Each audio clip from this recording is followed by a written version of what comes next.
आवळ्याची पाचक कढी व्हिटॅमिन सीने भरपूर आणि नुसती पण पिऊ शकता, राईसबरोबर खाऊ शकता, भाकरी चपातीबरोबर पण आस्वाद घेऊ शकता. अतिशय चविष्ट लागते, तोंडाला चव येते.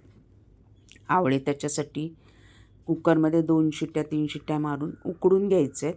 कच्चे आवळे घेतले तर कढीचा रंग काळपट होऊ शकतो, त्यामुळे उकडून घेतले की त्याचा रंग बदलत नाही.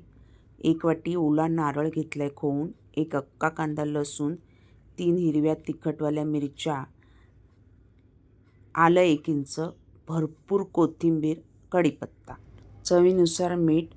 थोडं काळं मीठ घातलं तर चव अजून चांगली लागते. आणि आता हे सगळं मिक्सरला मऊ गरगरीत वाटून घ्यायचं आहे. पाव चमचा हिंग, वाटतानाच कच्चा हिंग मिक्स केला ना का हिंगाचा स्वाद छान येतो. आणि थोडा फोडणीत पाव चमचा घालायचा. पाव चमच्यापेक्षा कमी अंदाजाने तुमच्या घ्या. झटपट तयार होते ही कढी. आत्ता सीझनला आवळे भरपूर बाजारात आलेत. वेगळे वेगळे प्रकार करून खा. त्याच्यामध्ये व्हिटॅमिन सी भरपूर असल्यामुळे आणि पाचक आहे, औषधी आहे आवळा.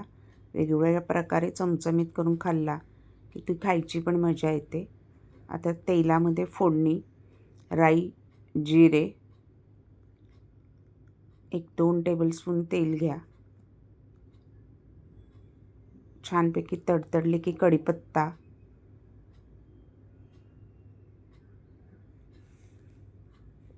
हिंग आणि आपलं वाटण आणि त्याच्यात मिक्सर धुवून हवं तेवढं पाणी घाला. सुक्या मिरच्या 2 घेतल्या होत्या, फोडणीत टाकायच्या राहून गेल्या, मग त्या वरून टाकल्या आणि हवं तेवढं पातळ करून घ्या. जास्त पातळ नका करू, थोडं घट्टच ठेवा. छान एक उकळी आली की वरून कोथिंबीर, गार्निशिंग आणि कढीपत्ता कच्चा.